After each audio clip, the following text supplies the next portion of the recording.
સાબરકાંઠામાં વાહનોમાંથી બેટરી ચોરી કરનાર 2 ઝડપાયા. ₹1.9 લાખનો મુદ્દામાલ કબજે.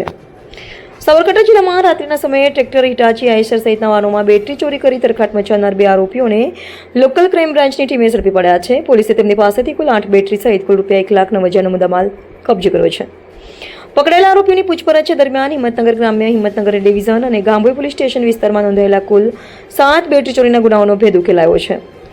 એલસીબીના પોલીસ ઇન્સ્પેક્ટર ડીસી સાકરિયાના માર્ગદર્શન હેઠળ police sub inspector R G Jadeja અને તેમની ટીમ વાહનોમાંથી બેટરી ચોરીના ગુનાઓની તપાસ અને પેટ્રોલિંગમાં હતી. દરમિયાન ટેકનિકલ સર્વેલન્સ અને હ્યુમન સોર્સિસના આધારે બાતમી મળી હતી કે GJ09EA8725 નંબરની હીરો સ્પ્લેન્ડર મોટરસાઇકલ પર 2 શંકાસ્પદ ઇસમો બેટરી લઈને વીરપુર તરફથી હિંમતનગર બાયપાસ રોડ તરફ આવી રહ્યા છે. બાતમીના આધારે એલસીબીની ટીમે આઈટીઆઈ સામે બાયપાસ રોડ પર વોચ ગોઠવી બંનેને રોકી તપાસ હાથ ધરી હતી.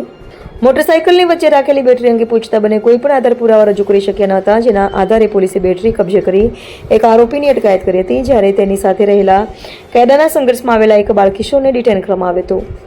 વધુ પૂછપરછ દરમિયાન બંનેએ મળીને હિંમતનગર ગ્રામ્ય, હિંમતનગર એ ડિવિઝન અને ગાંભોઈ પોલીસ સ્ટેશનના વિસ્તારમાં જુદા જુદા સ્થળોએ પાર્ક કરેલા ટ્રેક્ટર, હિટાચી અને આઈશર જેવા વાહનોમાંથી બેટરી ચોરી કર્યાની કબૂલાત કરી હતી.